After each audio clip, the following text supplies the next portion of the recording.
Quand on a une bonne mine, on dit souvent que c'est la paix du cœur. Ce qui n'est pas toujours le cas. Ça peut être aussi les conditions de vie dans lesquelles on est.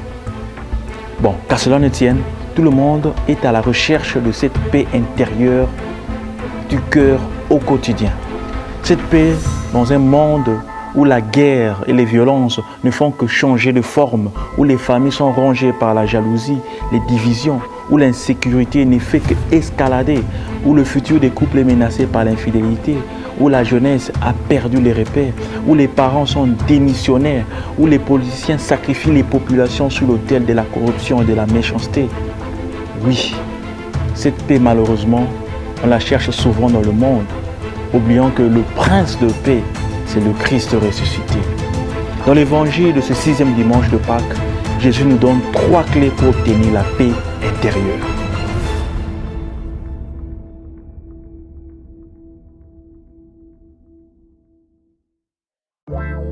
Shalom à tous. Avant de parler de ces clés que nous tirerons de l'évangile de Jean 14, 23 à 29, quelque chose attire notre attention. Au verset 27, Jésus dit à ses disciples, « Je vous laisse la paix, je vous donne ma paix. Ce n'est pas à la manière du monde que je vous la donne. Que votre cœur ne soit pas bouleversé ni effrayé. » Oui, la paix que Jésus nous donne est totalement différente de celle que le monde peut nous donner. Et voici 3 différences. La première, la paix du monde est temporelle. Elle est comme un antidouleur. Elle ne se lâche que pour un instant. Alors que la paix du Christ est éternelle. Elle est comme une chirurgie qui guérit profondément. 2. La paix du monde repose sur le pouvoir du moi. Mais la paix du Christ repose sur le Christ lui-même. Ce n'est pas par la force de la volonté qu'on la reçoit. Mais c'est un don gratuit de Jésus qui demande la disposition intérieure de chacun. 3. La paix du monde s'efforce à trouver un but ou une raison dans la souffrance. Pourquoi souffrons-nous? Alors que la paix du Christ est un cadeau gratuit au milieu même de la souffrance. C'est exceptionnel. Mais avant de marquer cette différence de paix, Jésus prend le soin du verset 23 au verset 26 de donner 3 éléments importants qui nous disposent à expérimenter cette paix durable intérieure. Le premier, c'est l'amour du Christ.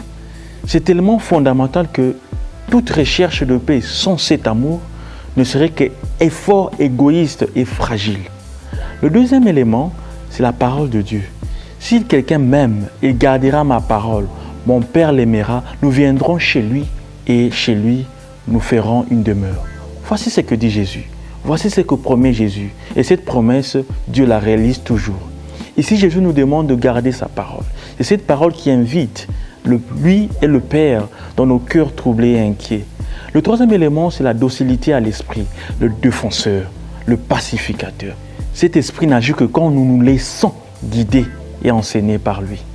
Je vous parle ainsi tant que je demeure avec vous. Mais le défenseur, l'Esprit Saint, que le Père enverra en mon nom, lui vous enseignera tout et il vous fera souvenir de tout ce que je vous ai dit Jésus.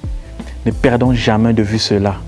Que ce monde ne nous trompe pas avec ses gratifications immédiates et éphémères, l'alcoolisme, la masturbation, la vengeance, l'extravagance, etc.